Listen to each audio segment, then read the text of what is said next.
So the latest report coming out of Haiti is that the gang or the group that kidnapped those missionary workers this past weekend are now demanding either from the organization, the Christian organization that kidnapped them, or whoever will raise the money, $17 million for 17 people. That's $1 million per person. And I understand that one of the persons, the five of them are children, and one of them is an 8-month-old infant, really. So I guess you got to pay $1 million for the infant as well. But, you know, and the FBI are now is alleged to be down on the ground in Haiti. I'm not sure what good that's going to do anything. I mean, so what's the FBI? They're going to kill them all, shoot them all, find them, and assassinate them? They could possibly do that. I don't know if that's going to work out very well. It may end up in a bloodbath. I don't know that this thing is going to end well.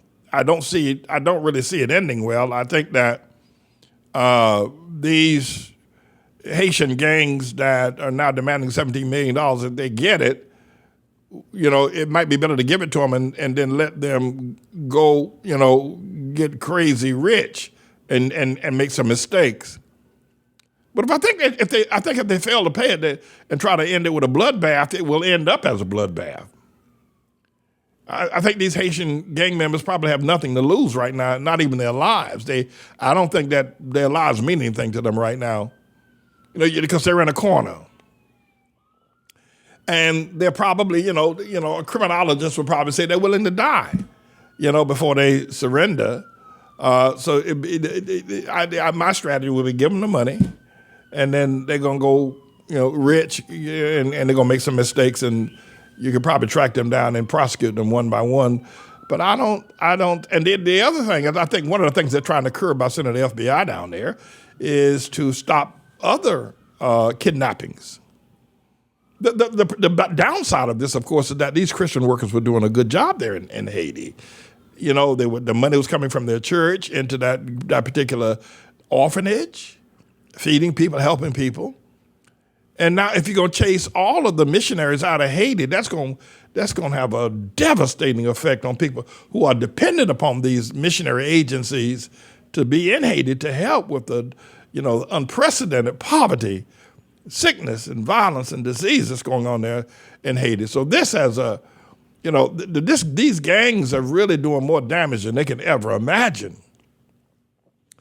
And it may leave Haiti in a position where it's irreparable, that you're just not going to be able to bring Haiti back to any kind of a sense where it can be repaired again. You know, this is worse than Papa Doc, Baby Doc, Tom Tom, Macoute. This is worse, in many ways, probably worse than an earthquake.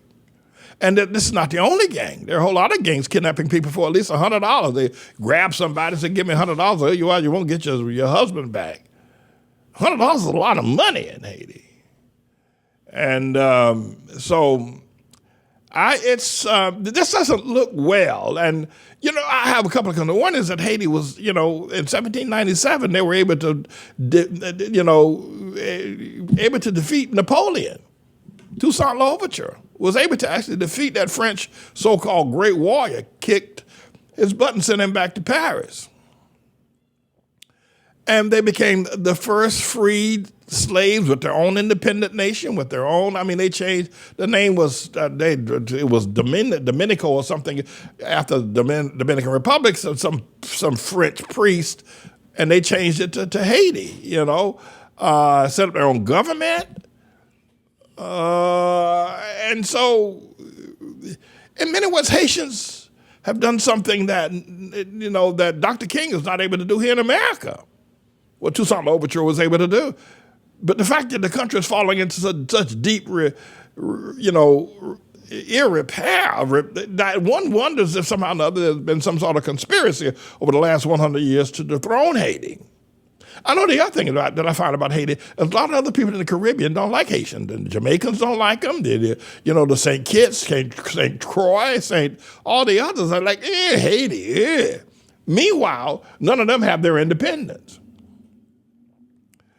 But they even assassinated the prime minister, Hovin Mouzi, last month or so ago now. And we still haven't found out who did that. So this has become lawless land. I don't know what the FBI is going to do down there, and probably you're going to find Christian missionaries getting out of there like you won't believe, and people are going to stop sending money to Haiti, and who knows what's going to happen after that?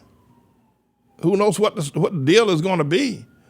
And my prayers go out to Haiti. But the thing I think is important, here's what I first drove up to tell y'all. You know what I think the Haitians have done with these gangs? I think the Haitians have taken a lesson from the Taliban. That's right. The Taliban got a lot of money out of Joe Biden and Donald Tribulation Trump over the last year or so, 2 years, in trying to end the war, because the Taliban didn't have to let Biden fly those C-17s in or out of Kabul airport. No, they didn't. I can tell you this right now.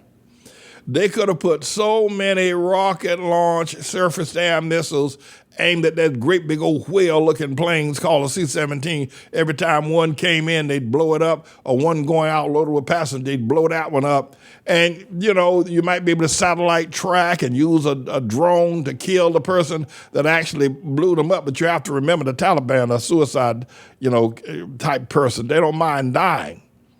And you don't know where the rocket comes from. And once you find the rocket where it came from, but it's already hit that big C-17, and that thing was just getting ready to, go over the mountains with 300 people on board, and it exploded. They could have done that. This thing, let me tell you, the Joe Biden and Tribulation Trump paid tons and tons of money for privilege to fly in and fly out over the last year. That's right. Because Taliban realized, and I'm talking about Haiti now, I'm trying to tell you what Haiti now realizes about the Taliban, that they can get money too. It's a whole lot less. They said that the Taliban was able to get this kind of money, and here come the FBI down there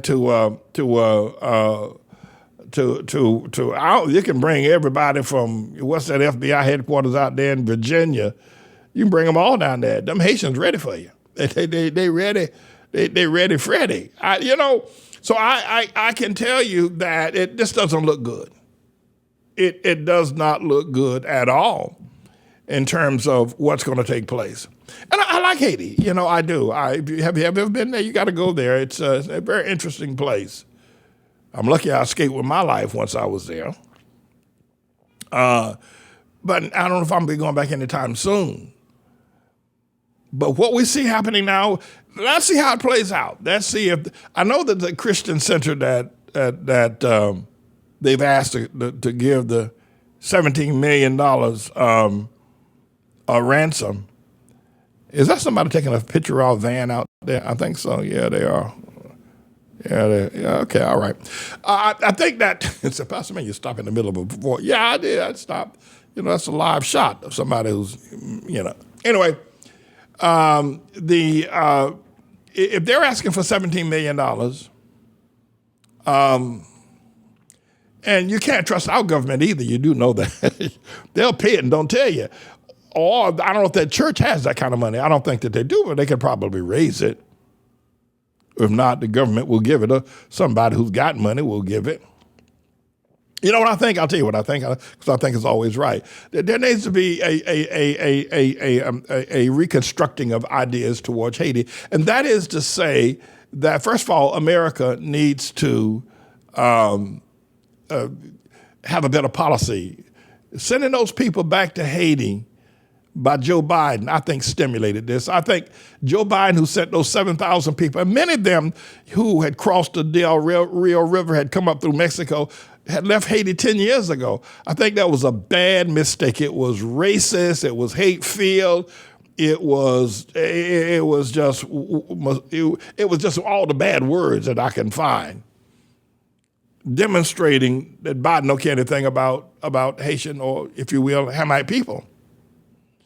And I think that has sparked probably a lot of what needs to happen is that, people who have big bucks, like especially Hamites who call themselves billionaires rather, need to be about the business of trying to restructure Haiti, along with going into Haiti and just, you could probably take America, since Haiti can become an oasis, I would think that if America invested $1 trillion in Haiti, it would change the dynamics of it. By that I mean that you would have to go in and carefully look at, who are the gang members, and maybe some of these gang members can be set up. Maybe the leader of this gang. Now, listen, I'm not saying this should happen, but please, I've looked at the history of nations of how they've all gotten started. Can I tell you what happened in Cuba? Can I tell you how Fidel Castro in the 1950s came down out of the hills of eastern Cuba and took over the government, ran Batista and Meyer Lansky and all the mafia that's running all those gambling casinos down there and prostituting all those 12-year-old Cuban girls? Castro said, the hell with this. And he put together a bunch of guerrillas back in the 1950s and actually was able to overthrow the Cuban government. And when America, Meyer Lansky and all the mafia were down there, they were in on the take, Castro turned to Khrushchev for international backup. And Khrushchev decided to back Castro, and thusly Cuba became allegedly a communist nation. And then there was this whole big standoff between Castro wanting to put nuclear warheads there in Cuba, and John Kennedy and Castro and Cuba and Khrushchev had it. But I think that what America needs to do, probably some of these gang members, and I don't know that this particular gang, but some of these gang members are probably ready to run Haiti. And you may have to cut a deal with them the way Khrushchev cut a deal with Fidel Castro. And by the way, Fidel Castro, you can say what you want about Fidel Castro. He outlived from Kennedy all the way up to, who was it, George Bush. He ran through like 20 different American presidents, and he remained the dictator, if you want to call him that, of Cuba. And Cuba's not, if you will, the most modern nation, but at least it's clean. It's organized, and organized crime and prostituting 12-year-old Cuban girls by rich Japheth men flying down to Cuba on the weekend and having their fill with sex and smoking cigars and drinking rum and gambling. He stopped that. Castro cleaned it up. I would think that, I've been to Haiti. I think the same thing can happen in Haiti.